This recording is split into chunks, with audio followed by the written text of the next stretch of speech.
Bonjour, nous avons choisi pour cette édition 3 destinations. Acapulco et un alligator qui se promène dans la rue et tente de sauver sa peau. Un journaliste célèbre arrêté au Maroc et la répression qui continue en Égypte.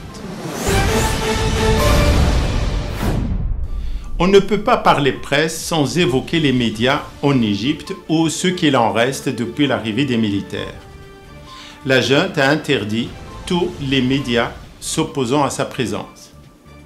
Des télés étrangères sont interdites telles que Al Jazeera qui dépose plainte contre le pouvoir en place. Des journalistes célèbres d'ailleurs sont devenus des porte-parole de la répression militaire. Des célébrités du cinéma, de la chanson s'engagent dans la propagande en faveur du sauveur, le grand sauveur, le général Sissi. Depuis l'arrivée des militaires au pouvoir en Égypte, la presse n'est plus ce qu'elle était.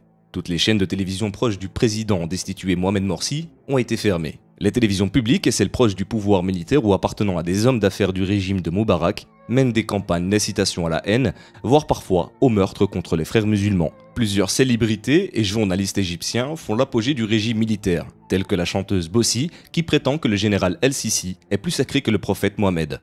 Chirine, en concert au Maroc, a provoqué des huées du public en proclamant « Vive le général El-Sissi ». Le public a répliqué « Vive Morsi ». Des personnalités à la base de la manifestation du 30 juin, amenant les militaires au pouvoir, prennent conscience du coup d'État et quittent le navire, tel que le prix Nobel de la paix, Mohamed El-Baradei, vice-président des missionnaires. Actuellement, l'armée le poursuit pour de sombres prétextes. Selon certains observateurs, tant que cette politique sécuritaire persiste, cela risque de provoquer un engrenage inévitable au pays. Sans transition, nous restons dans le domaine de la liberté de la presse. Cette fois-ci, c'est au Maroc. L'arrestation du célèbre journaliste Ali Nouzla, directeur de la com version arabophone, sous prétexte d'avoir diffusé un lien vidéo sur l'AQMI. L'arrestation du journaliste Ali Nouzla, directeur du site d'information arabophone Lacom, par les autorités marocaines a provoqué un tollé de réactions en soutien aux journalistes au Maroc et dans le monde. Des manifestations ont eu lieu dans plusieurs villes marocaines et également à Paris pour protester contre cette arrestation jugée politique. Le journaliste en question est connu pour ses tribunes de dénonciation contre l'injustice et en faveur des réformes entamées en 2011 suite au mouvement du 20 février. Les avocats de Ali Nouzla, par un communiqué, ont condamné cette arrestation et dénoncent les campagnes systématiques contre leurs clients et protestent contre ceux qui l'amènent et l'attisent. Selon eux, il s'agit d'une campagne dont la mesquinerie et la bassesse n'ont d'égal que la passivité et l'indifférence du ministère public et du ministère de la Justice qui n'ont pas pris les mesures juridiques adéquates. 2 tempêtes tropicales ont quasiment balayé Acapulco au Mexique.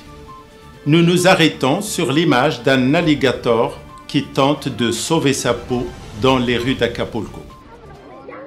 Frappé depuis samedi à la fois par la tempête tropicale Manuel et par l'ouragan Ingrid, le Mexique doit faire face à des inondations importantes. Principale victime, la ville d'Acapulco devenue nouvelle terre d'accueil des alligators. Piégés par les intempéries qui ont fait au moins 80 morts et 58 disparus en moins d'une semaine, les touristes en vacances à Acapulco ont déserté les rues de la ville. 5000 d'entre eux ont même déjà pu regagner leur ville d'origine grâce à la mise en place d'un pont aérien, commercial et militaire. Et si les vacanciers continuent de fuir coûte que coûte la station balnéaire mexicaine, ils ont été remplacés dans les faubourgs d'Acapulco par des visiteurs pour le moins inattendus. Depuis plusieurs jours, les autochtones doivent composer avec un afflux massif de crocodiles propulsés en plein centre-ville par la montée subite des cours d'eau. Résultat, la chasse aux crocos est devenue une activité très en vogue dans la capitale de l'état de Guerrero. En témoigne cette vidéo tournée mercredi. Tous les moyens semblent bons pour attraper ces crocodiles, un brin envahisseur et pas franchement commode. Merci de nous avoir suivis. Je vous donne rendez-vous pour d'autres éditions sur Yanas TV. À très bientôt.